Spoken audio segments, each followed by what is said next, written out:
सलाम दोस्तों, मैं हूं आफ्ताब हुदा और आप देख रहे हैं हमारा यूट्यूब चैनल। आज हम बात करने वाले हैं कि यूपी के अंदर जो उमेश पाल की हत्या हुई या उन्हें बीजेपी ने ही मरवा दिया या फिर जो योगी की सरकार मौजूद है वहाँ उन्होंने ही उनकी हत्या करवाई और नाम जो है एक अतीक अहमद नाम के बंदे पे लगा दिया गया। अतीक अहमद साहब के बारे में हम सब शायद कि अब तक जान गए होंगे, क्योंकि पिछले 5-6 दिन से मीडिया के ऊपर जो है इसको खूब ज़्यादा सनसनीखेज तरीके से फैलाया जा रहा है और उसमें जो है उसको विलन बताया जा रहा है, उनको गैंगस्टर बताया जा रहा है, उनको ये वो। अब तक जो है शायद उनके घर पे जो है, जैसा कि मैंने आज तक के न्यूज़ पे देखा कि उनके घर पे बुलडोजर चला दिया गया है। साथ में ही तबरेज नाम के जो जिस गाड़ी से कहा गया कि उमेश पाल की हत्या की गई थी, जो गाड़ी इसमें इस्तेमाल हुआ था, उसके ड्राइवर तबरेज की जो है पुलिस ने एनकाउंटर कर दिया और रिपोर्ट में लिख दिया गया कि पुलिस के ऊपर वो फायरिंग कर रहा था। इन तमाम बातों को शुरू करने से पहले अगर अभी तक आपने हमारे इस यूट्यूब चैनल को सब्सक्राइब नहीं किया तो हमारे चैनल को सब्सक्राइब कर ले, बेल आइकन के बटन को दबा ले और दोस्तों में शेयर करें ताकि हमारी आने वाली हर वीडियोस का नोटिफिकेशन सबसे पहले आप तक पहुंच सके।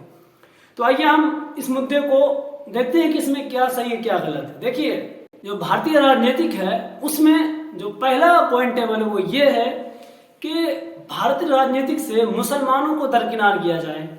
सबसे पहले 1900 से लेकर के आज तक पूरे 120 साल तारीख में अगर आप देख लें तो भारतीय राजनीतिक में मुसलमानों को दरकिनार करने की भरपूर कोशिश की गई। चाहे वो अंग्रेज के जमाने में संघ के लोग अंग्रेज के साथ मिलकर के मुस्लिम बादशाहों को दरकिनार करने की कोशिश कर रहे थे, या फिर आज जो लोग मुसलमानों को सियासत में दरकिनार करने की कोशिश कर रहे हैं। 130-35 साल तारीख में जिस तरह से कांग्रेस ने मुसलमानों के नामो निशान को हिंदुस्तान से मिटाने की कोशिश की, ठीक उसी तरह से आज कांग्रेस का नामो निशान हिंदुस्तान की सियासत से मिटता जा रहा है। तो याद रखिए, कहावत है कि जैसा आप कीजिएगा वैसा आपको फल मिलेगा, और सेम इसी तरह से आज कांग्रेस के साथ देखने को मिल रहा है। आइए हम अपने अहम मुद्दे पे चलते हैं।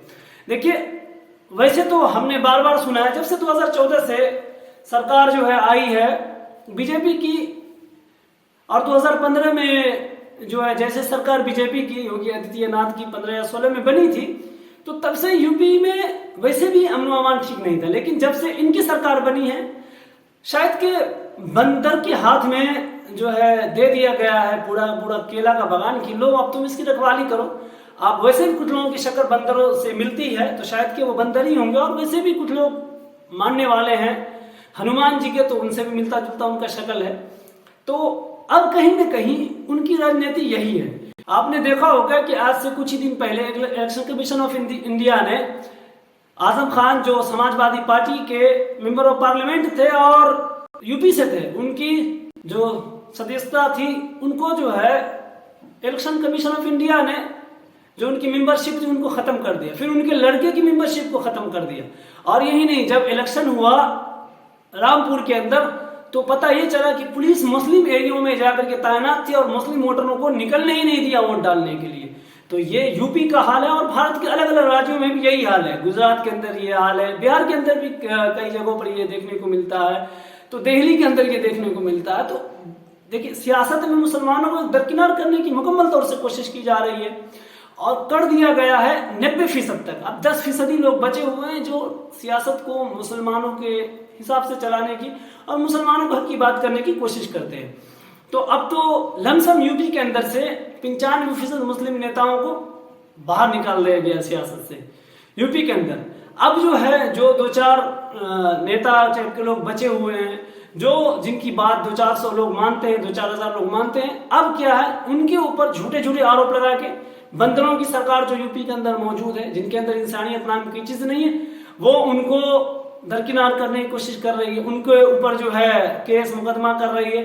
अब देखिए, तबरेज को मार दिया गया, पुलिस ने एनकाउंटर कर दिया। एक चीज और मैं आपको बता देता हूं, आपको ये बात समझनी होगी, ये जो हिंदू राष्ट्र बनाने की बात हो रही है, क्या नेता बात करते हैं लेकिन जो हमारे टैक्स पेयर के पैसे से ये जो पुलिस पलती है, ये जो इदारे चलते हैं, ये उस सरकार की बात मानती है और सरकार की बात मानती नहीं है। हमें ये समझना होगा कि ये जो हिंदू राष्ट्र बनाने का असल मुद्दा है, इसको कहीं ना कहीं जो ब्यूरोक्रेसी है ये इसको मुकम्मल तौर से सपोर्ट कर रही है। अगर ऐसा नहीं होता तो फिर पुलिस को इस तरह के मुकदमात करने की क्या जरूरत है। आप अगर उस एफआईआर को नहीं देखा जिसमें कहा गया कि तबरेज का इनकाउंटर जो इस बुनियाद पर हुआ कि वो पुलिस पे गोली चला रहे थे और उनको शहीद कर दिया गया, तो कहीं ना कहीं शाह से ज्यादा जो शाह के कुत्ते हैं वो वफादार दिख रहे हैं।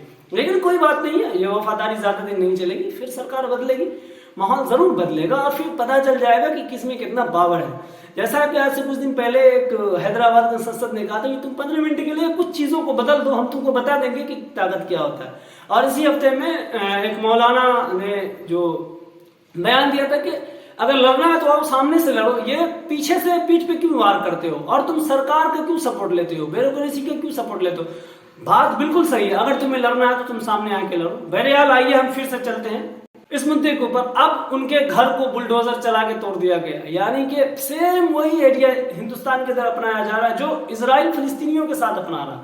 अगर आप देख ले तो बिल्कुल वही हालात है और इनको कोई रोकने वाला नहीं है और इनके पीछे एक हिंदू राष्ट्र का मुद्दा है। मुझे कल मैं एक अखबार पढ़ रहा था तो मुझे बहुत ताज्जुब हुआ कि भारत के अंदर मुसलमानों की 20% पॉपुलेटरी है।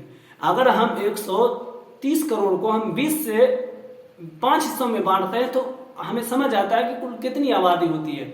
अगर आप 130 करोड़ को अगर बांट के देखते हैं तो तकरीबन 25 करोड़ मुसलमानों की आबादी है भारत के अंदर। लेकिन भारत के अंदर 25 करोड़ मुसलमान होने के बावजूद भी मुसलमानों की कोई लीडरशिप नहीं है। मैं बार बार अपने व्लॉग में कहता हूँ, यही वजह है कि ये जो काली भेड़िए हैं ये मुसलमानों के ऊपर चढ़ दौड़ते हैं, कभी भी मुसलमानों की मॉब लिंचिंग कर जाते हैं। अब देखिए योगी आदित्यनाथ ने बुलडोजर चलवा दिया, पुलिस ने तबरेज को शहीद कर दिया कि क्या, तो पुलिस के ऊपर जो है फायरिंग कर रहा था। लेकिन वहीं मोनू मानेसवर के ऊपर कोई बातचीत नहीं होती है, अभी तक उसको पुलिस ने नहीं पकड़ा है। वो राजस्थान के अंदर छुपा हुआ है, हरियाणा में बीजेपी की सरकार है और वो राजस्थान के अंदर छुपा हुआ है क्योंकि राजस्थान के अंदर कांग्रेस की सरकार है। और इनसे ज्यादा कांग्रेस में ये गौरक्षक, ये संघ दल, ये जो आरएसएस के संगठन हैं, जो तथाकथित संगठन के लोग हैं, ये कांग्रेस में ज्यादा से महसूस करते हैं अपने आप को। तो ये कांग्रेस वाले राज्यों में एकदम शक्ति के साथ, शांति के साथ तो नहीं, आतंक के साथ और शक्ति के साथ मौजूद रहते हैं और ये फिर वहां से आतंक फैलाने की कोशिश करते हैं। तो एक भारत के अंदर दो तरह का नजरिया है, हमें ये देखने की जरूरत है। और याद रखिए, मैं फिर से बताता चलूं, अब सिर्फ 9 महीने चुनाव को बच गए हैं और अगले साल चुनाव आने वाला है। फिर देखते हैं कि ये जो कठमुल्ले है, ये जो अब्दुल बचे हुए हैं, ये जो दरी उठाने वाले जो मुस्लिम नाम के लोग मौजूद हैं अलग अलग पार्टियों में, सेक्युलर पार्टियों में, जब इनकी हत्या होती है, इनकी मॉब लिंचिंग होती है तो किसी का एक जुमला नहीं निकलता। वहीं अगर तथाकथित और विशेष समुदाय के लोगों की हत्या होती है या उनको खरोच में पहुंचता है तो इनके ट्वीट से निकलने लगते हैं। राहुल गांधी का जबान जो एकदम 2-4 फीट लंबा निकल आता है मुंह से बाहर, तो वही अलग अलग पार्टियों की जबान खुलने लगती है। लेकिन मुसलमानों का नाम लेने पर इन सब की जबान पे ताला लग जाता है और इनको सांप सूंघ जाता है और यही मुसलमान इन राजनीतिक पार्टियों के लिए मर मिटते हैं। यहाँ तक के दरी बिछाते हैं, उनके लिए कुर्सी लगाते हैं और उनके चरणों में बैठ करके फोटो सेशन करवाने का इन लोगों को बहुत शौक है।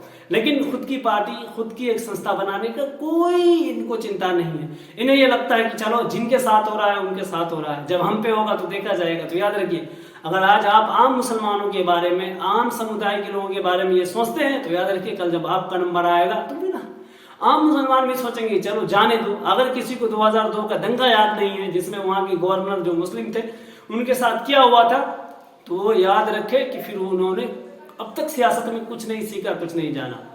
तो मिलते हैं अगली वीडियोस में, अब तक के लिए इतना ही। अगर अभी तक आपने हमारे YouTube चैनल को सब्सक्राइब नहीं किया तो हमारे चैनल को सब्सक्राइब कर ले, दोस्तों में शेयर करें। तब तक के लिए खुदा हाफिज़।